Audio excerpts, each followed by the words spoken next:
कोई कैकेयी को कभी दोष मत देना। मां कैकेयी को अयोध्या में कोई ऐसा प्रेमी नहीं था जैसी मां कैकेयी प्रेमी थी, क्योंकि रघुनाथ जी का वियोग, भरत जी का वियोग, महाराज दशरथ का वियोग पूरे अयोध्या वासियों की निंदा का पात्र बनकर राम जी की इच्छा की पूर्ति की।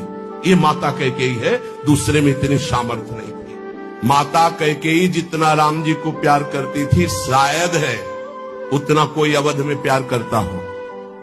भगवान श्री राम एकांत में माता कैकेयी से कहा, मां मैंने पूरी अवध में देखा है कि आपसे ज्यादा मुझे कोई प्यार नहीं करता, और ये सामर्थ्य केवल अधिक प्यार करने वाले में ही होती है। तो आप मेरे लिए निंदा सहेंगे, मेरे लिए आप अपमान सहेंगे, मेरे लिए पुत्र वियोग, मेरे लिए पति वियोग, ये केवल आप ही सह सकती हैं। इतना त्याग आप कर सकती हैं, मुझे पता है, क्योंकि आप हृदय से बहुत बहादुर हैं। देवासुर संग्राम में साथ गई थी कैकेयी जी महाराज चक्रवर्ती सम्राट दशरथ के।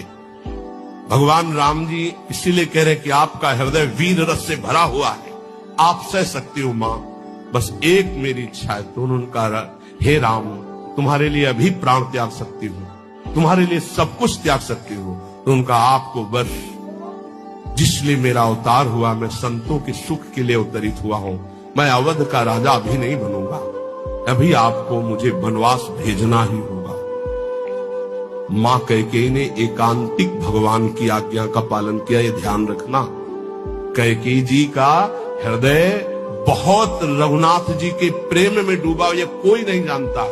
सर्वश्रेष्ठ प्रेम मां कैकेयी का, जिन्होंने अपना अपमान सहा, निंदा सहा, लेकिन राम जी की इच्छा की पूर्ति की। ये अंदर की बात कह रहा हूं। भरत जी ने कभी मां नहीं कहा। जब राम जी वापस अयोध्या आए तो उन्होंने कहा, बेटा तुम्हारी पूरी बात मानी थी, पर मैं एक बात नहीं सह सकती। अपने पति का वियोग सह गई, लेकिन मेरे भरत ने आज तक मां नहीं कहा। बेटा अब मेरी इच्छा एक बार मां कहला दो।